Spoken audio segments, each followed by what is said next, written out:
Saludos estudiantes.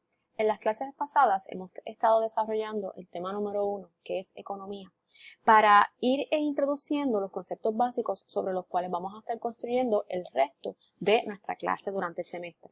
Y comenzamos con definir lo que es la disciplina de la economía, entendiéndola como la ciencia social que estudia cómo los agentes económicos toman decisiones, ¿verdad?, para satisfacer necesidades ilimitadas y recurrentes a medida que enfrentan la escasez y los incentivos que reconcilian y determinan esas decisiones. Y que esos agentes económicos habíamos identificado son los individuos, las empresas y los gobiernos, entendiendo también que nosotros como individuos podemos tener distintos roles económicos en la sociedad. Como individuos podemos ser consumidores, podemos ser trabajadores, empresarios y funcionarios públicos, todos tomando distintos tipos de decisiones económicas. Entonces, lo último que tenemos que discutir es precisamente cuáles son las claves que definen ese proceso decisional económico. En otras palabras, lo que en economía llamamos las claves del pensamiento económico. Y cabe señalar que parte del ejercicio que teníamos pendiente para esta semana, que incluía el foro sobre interés personal e interés social, y la tarea que les había indicado también donde ustedes enumeraran cuáles son los 3 criterios más importantes para usted a la hora de tomar decisiones, son tareas que están diseñadas para precisamente explicar y aplicar estas 6 claves del pensamiento económico.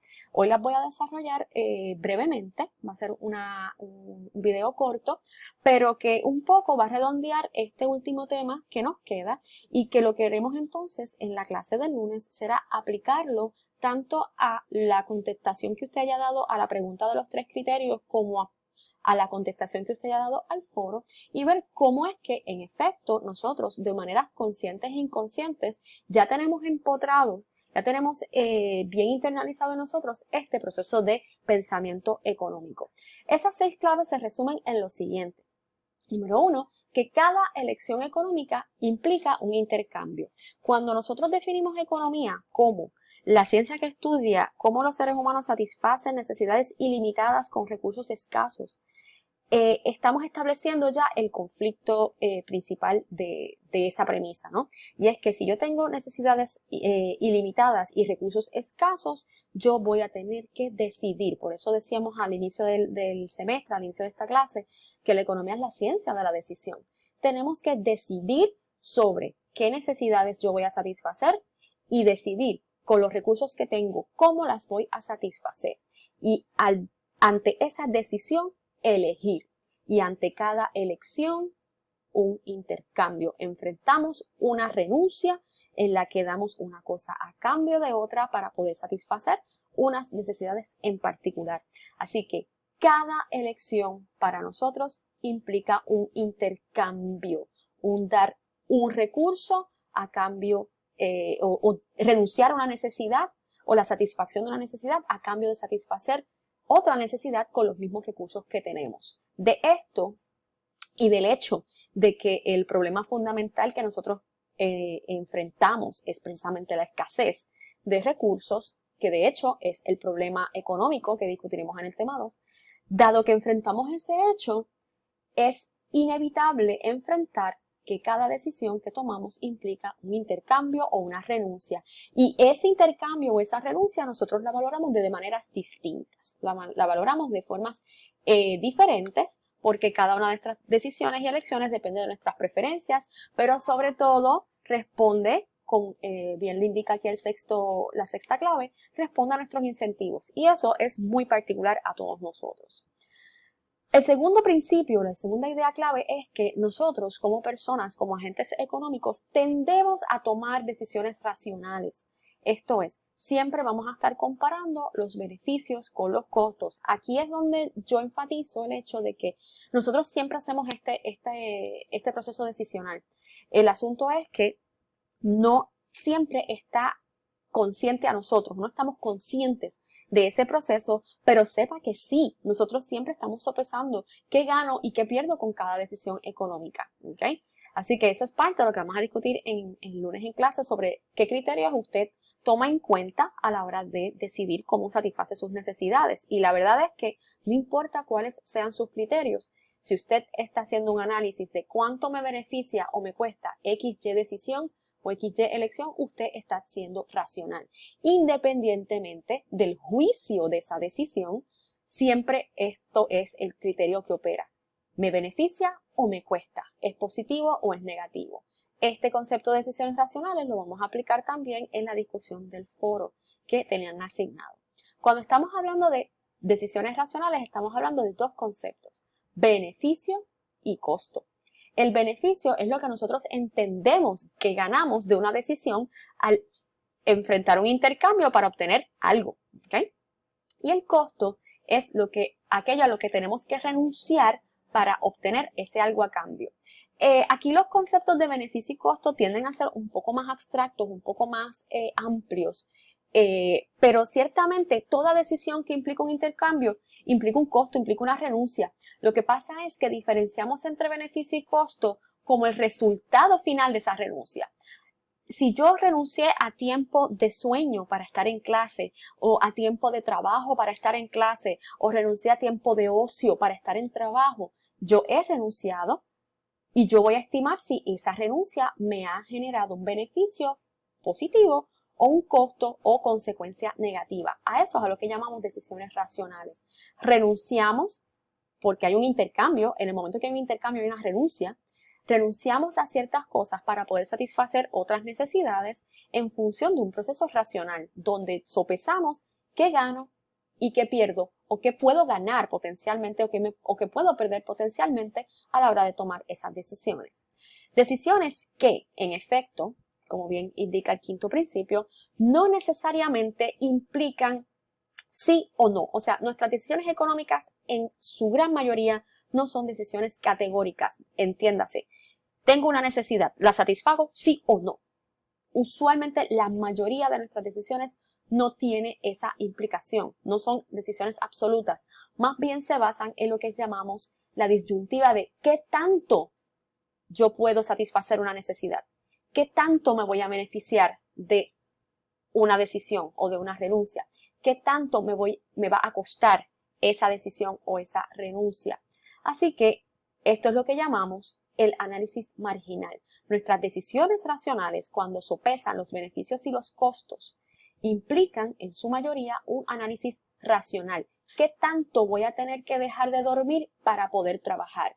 ¿Qué tanto voy a tener que dejar de janguear para poder trabajar? ¿Qué tanto voy a tener que dejar de estudiar para trabajar? ¿Qué tanto voy a tener que dejar de hacer de toda mi vida social y mis otras actividades para poder dedicarme a estudiar o a trabajar? Es qué tanto. ¿Qué tanto? Y eso es lo que llamamos análisis marginal. Nosotros hacemos análisis de incremento. ¿Okay? Esto es un concepto que vamos a desarrollar también más adelante en el tema 2, de hecho, cuando entonces hablemos ya específicamente de lo que es el beneficio marginal y el costo marginal, para entender por qué es que decimos que muchas de nuestras decisiones las realizamos en el margen. Independientemente de si realizamos decisiones categóricas o marginales, siempre vamos a estar tomando decisiones racionales y esas decisiones son racionales porque en última instancia responden a incentivos. Y eso pues lo que implica es que hay unas motivaciones o hay unas desmotivaciones que nos llevan a actuar o a retener esa actuación o esa decisión.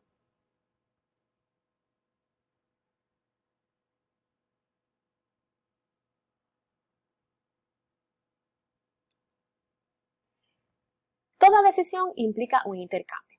Eso significa que como enfrentamos la escasez, lo natural al enfrentar la escasez es que tenemos que tomar decisiones de una cosa por otra o de una necesidad por otra o de un recurso por otro.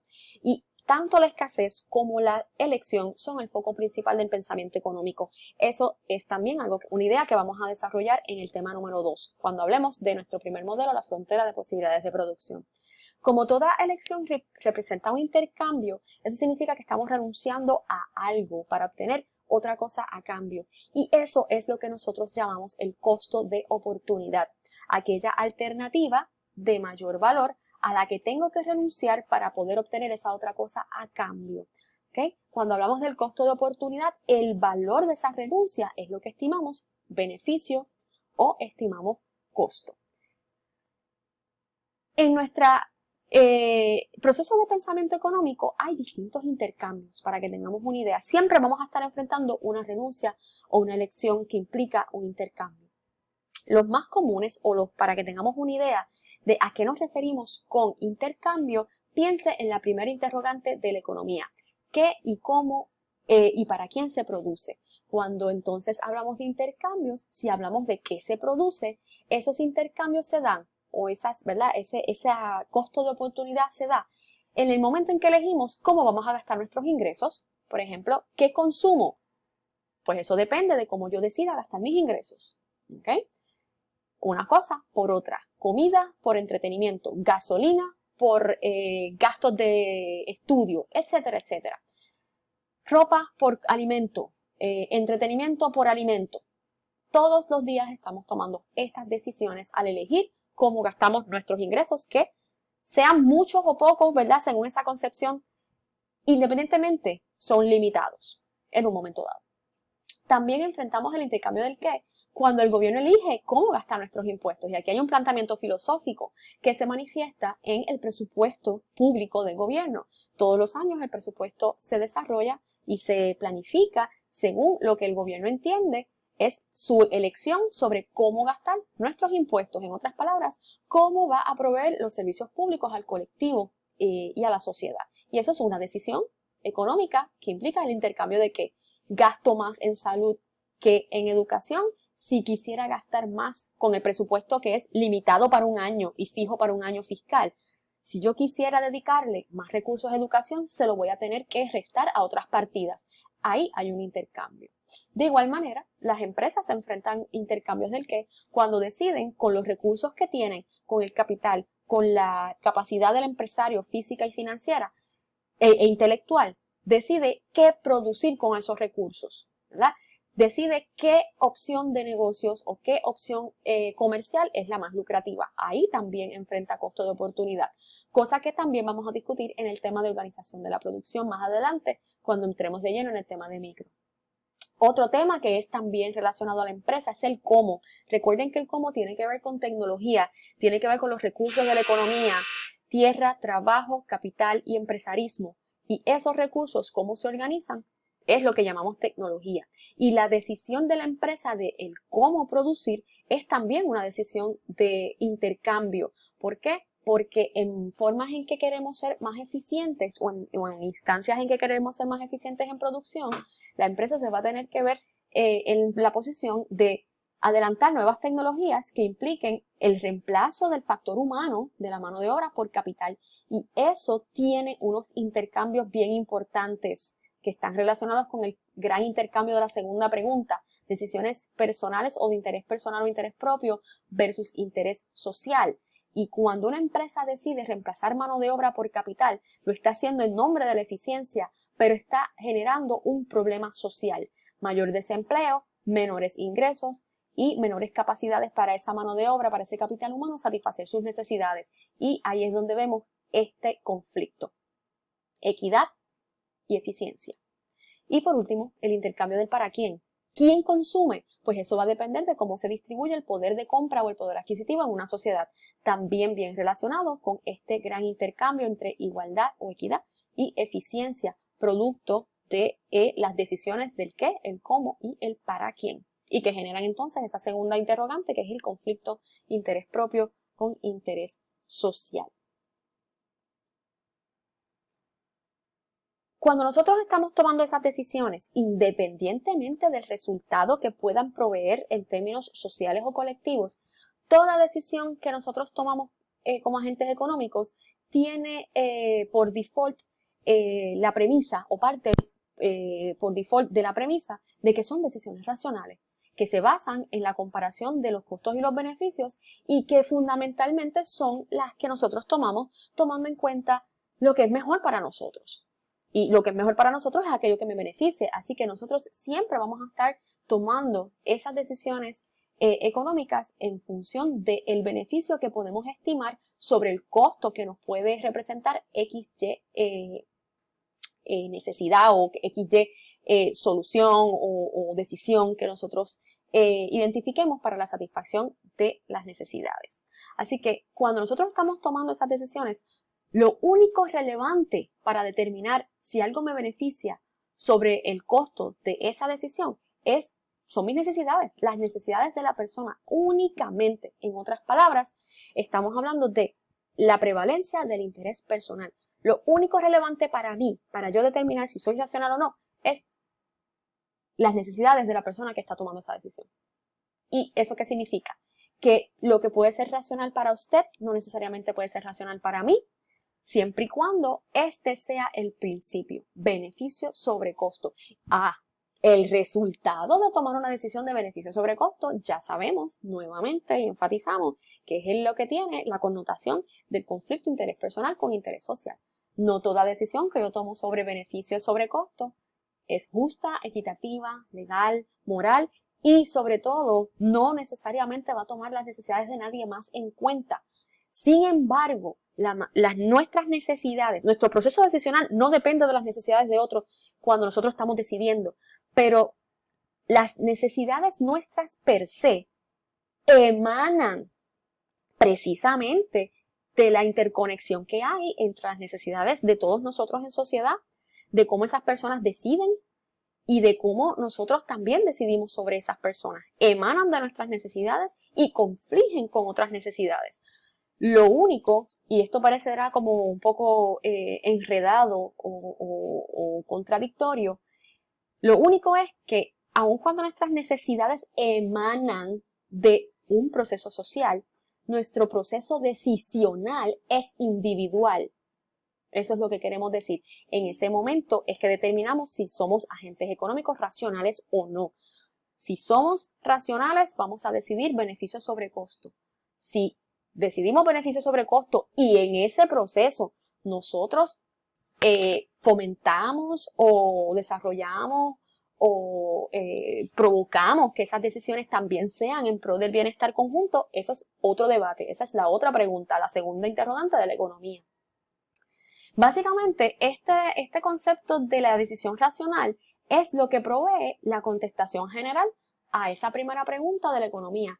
¿Qué se produce, cómo se produce y en qué cantidades? Pues se produce tanto como aquellos bienes que las personas decidan comprar racionalmente.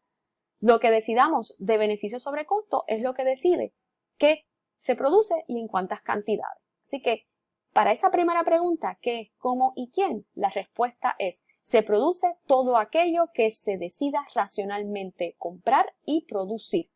Eso no significa que lo que decidamos racionalmente comprar y producir satisfaga todas las necesidades del colectivo. Y eso también es un tema que vamos a ir desarrollando en el tema 2 del problema económico que comenzamos el próximo lunes. ¿Cómo nosotros entonces decidimos racionalmente? De nuevo, sopesando beneficio y costo. El beneficio es aquello que ganamos de una decisión. Es el placer, la satisfacción que ofrece algo y ese algo, ¿verdad? Ese placer, esa satisfacción está determinado por nuestras preferencias. Esto es un concepto subjetivo, son nuestros gustos, son nuestras aversiones, lo que nos gusta, lo que nos disgusta y cuán intensos son nuestros sentimientos respecto a eso. En otras palabras, el beneficio es un asunto subjetivo, es un asunto psicológico, ya que es un asunto subjetivo y psicológico, la única manera o la manera más efectiva de determinar qué tan satisfecho o qué tan placentero o qué tanto gustamos de un bien o de un servicio como para generar beneficios es aquello que estamos dispuestos a sacrificar. Cuánto más yo estoy dispuesto a pagar por algo, cuánto más yo estoy dispuesto a sacrificar por ese algo, esa es la medida del beneficio que nosotros obtenemos o del placer que obtenemos de satisfacer ciertas necesidades. Próximo tema. Tema 2, vamos a profundizar en este tema de beneficio marginal. De hecho, el beneficio marginal es el concepto que opera detrás de las fuerzas de la ley de la demanda, tema que vamos a desarrollar en el tema 3. Y las preferencias son uno de los elementos fundamentales que determinan cómo se configura la demanda de un bien o un servicio en el mercado. Y esto tiene un gran impacto en la demanda de mercado de bienes y servicios. Tema que también vamos a estar discutiendo, ver cómo es que esto afecta o no el posicionamiento de la demanda de un bien o un servicio en el mercado. ¿Por qué decimos que el beneficio es el principio detrás de las fuerzas de la ley de la demanda, porque una cosa que nosotros sabemos y no tenemos ni que estudiar economía y que intuimos como individuos consumidores es que nosotros estamos usualmente dispuestos a pagar o a sacrificar lo máximo para obtener algo, siempre y cuando ese algo esté escaso, sea escaso y difícil de conseguir. Si algo es muy amplio de conseguir, muy fácil de procurar, y yo inclusive puedo retrasar mi consumo, yo no estoy dispuesto a pagar precios altos por algo que yo puedo obtener fácilmente. Hay una relación inversa entre lo máximo que yo puedo pagar y lo fácil que yo puedo obtener un producto. Si es fácil, no estamos dispuestos a pagar mucho por ello. Si es difícil o escaso, estamos dispuestos a dar lo que sea por obtener ese bien. Piense por un momento en lo que significó durante el huracán María el alza dramática en el precio, por ejemplo, de las plantas eléctricas, pero sobre todo de un bien importante, el agua. Y lo discutimos en la próxima clase. El costo, por otro lado, es aquello a lo que yo debo renunciar y que yo valoro mucho y que tengo que darlo a cambio para obtener otra cosa que me satisfaga. El asunto es que no importa, y lo mencioné hace un rato y lo quiero enfatizar, no importa si generamos un beneficio o, ¿verdad?, algo positivo o algo negativo de una elección, nosotros siempre vamos a tener que renunciar a algo. Lo que pasa es que esa renuncia va a ser más alta y la vamos a estimar como un costo de oportunidad cuando la alternativa a la que yo he tenido que renunciar es la que más vale para mí. Por ejemplo, si lo que más vale para mí es dormir en la mañana versus estar en una clase XY a las 7:30 o a las 9, el costo de mi educación a las 7:30 es muy alto para mí. ¿Por qué? Porque mi alternativa de mayor valor es estar durmiendo. ¿Cuál es su alternativa de mayor valor en un momento dado? Eso es única y exclusivamente suyo. Depende de sus preferencias y depende de sus incentivos. Eso es bien importante que lo tenga en cuenta.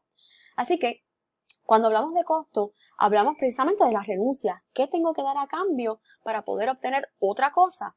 ¿Y cómo yo valoro esa renuncia? Ese debemos renunciar, debo entregarlo, debo renunciar a algo para poder hacer otra cosa. Mientras más estimemos esa renuncia, mayor es el costo de nuestra decisión, aun cuando generemos un beneficio. Lo que pasa es que estimamos que el costo sobrepasa el beneficio.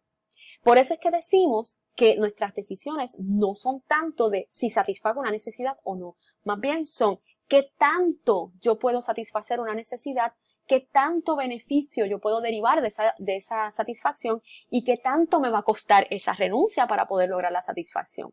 Así que aun cuando existen costos de oportunidad de sí o no, o sea, absolutos, por decirlo así, o categóricos, la mayoría de nuestras situaciones económicas se plantean en términos de ¿qué tanto más yo voy a tener que renunciar de sueño para poder estudiar más?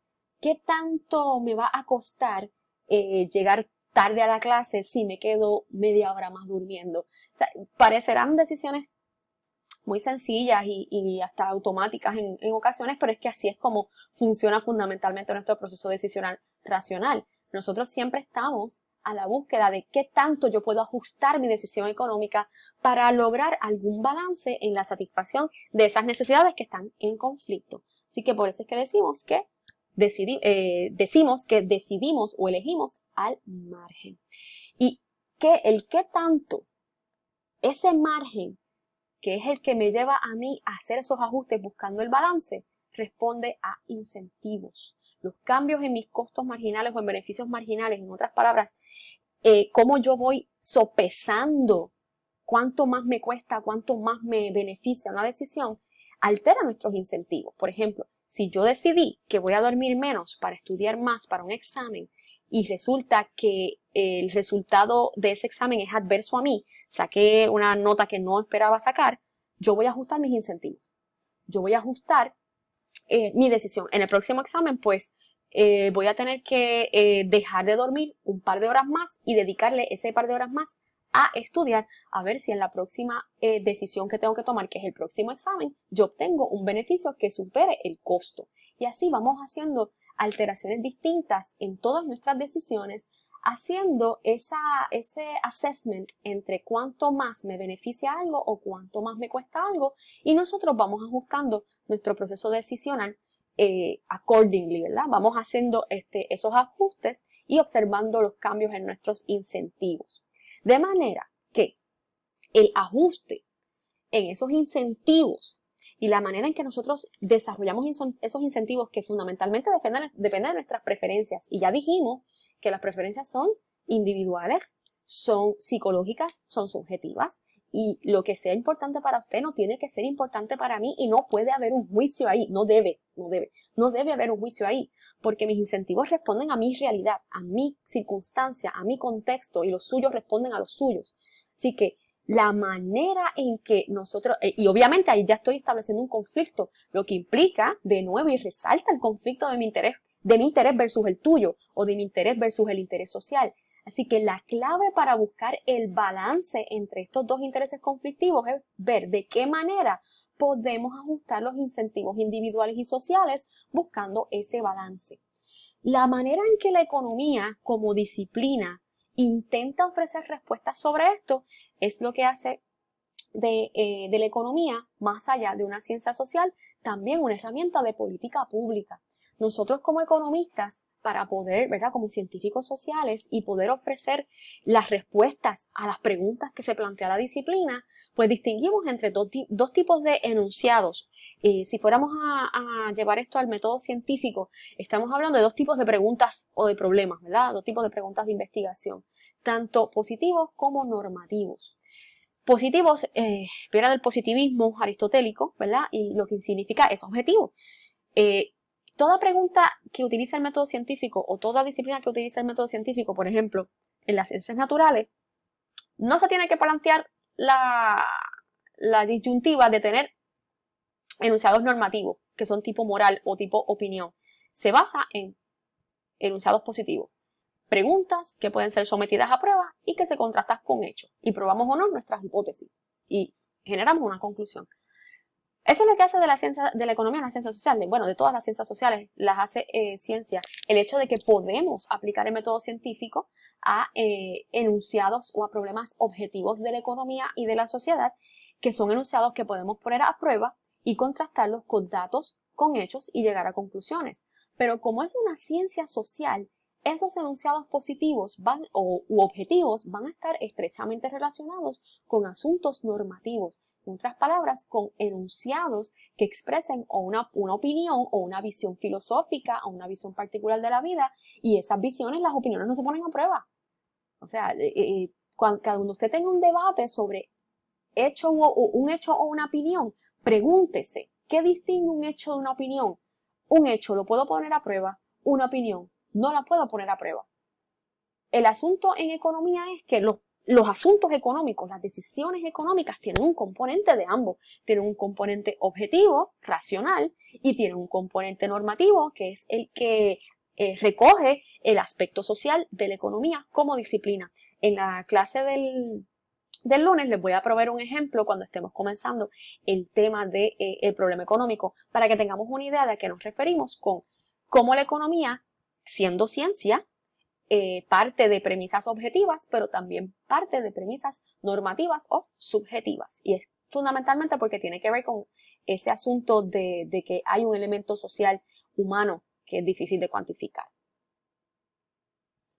¿Cómo lo hacemos? Pues mire, desarrollando modelos, teorías y desarrollando conocimiento sistemático.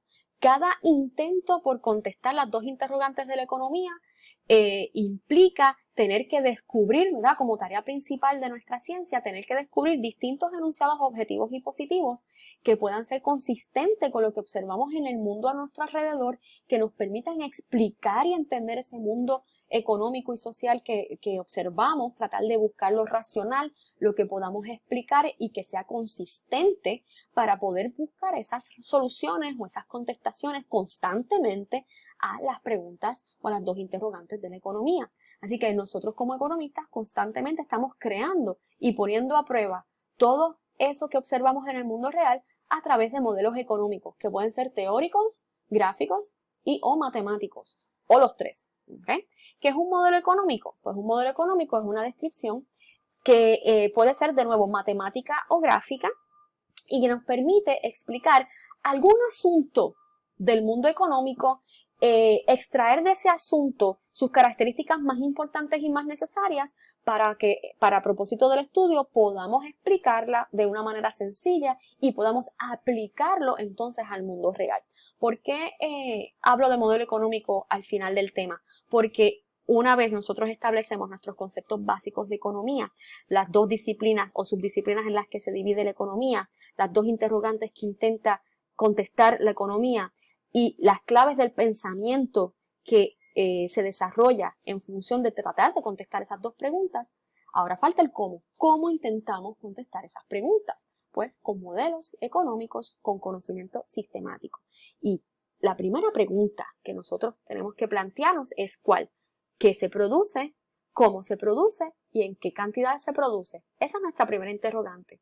Pues en el tema número 2 vamos a revisitar ese interrogante y vamos a visitar y a explicar nuestro primer modelo económico dirigido a contestar esa pregunta, la frontera de posibilidades de producción. En el tema 2 atenderemos el famoso problema económico, que es la escasez, que es lo que lleva a plantear esa primera pregunta. Ante la escasez, ¿qué se produce, cómo se produce y cuánto se produce? Y la frontera de posibilidades de producción será nuestro primer modelo económico que intente contestar esa pregunta. Bien importante, esto es un modelo gráfico, lo vamos a ver únicamente para propósitos conceptuales. No tenemos que derivar nada, no tenemos que bregar con funciones matemáticas, pero que sepamos que el modelo gráfico que vamos a estar viendo es producto de un modelo matemático y de una función matemática. Lo único que lo vamos a estar utilizando para propósitos de, como bien dice aquí, para propósitos de estudiar un asunto, ¿verdad? ¿Qué se produce, cómo se produce y para quién? Y en qué cantidades, y ver de qué manera ese modelo económico nos puede arrojar las primeras respuestas a las preguntas económicas. Y sobre ese modelo iremos construyendo otros modelos como el modelo de oferta y demanda, el modelo de oferta y demanda agregada, curvas de producción, curvas de utilidad, etcétera, etcétera. Y como nuestro primer modelo es nuestro primer acercamiento a la descripción de un aspecto del mundo económico que queremos explicar de forma sencilla, pero que podamos aplicar de forma amplia al mundo en general. En la próxima clase comenzaremos ese tema número 2 y atenderemos estas interrogantes, estas preguntas, y con esto terminamos el tema número 1, el tema de qué es economía. Buenas tardes.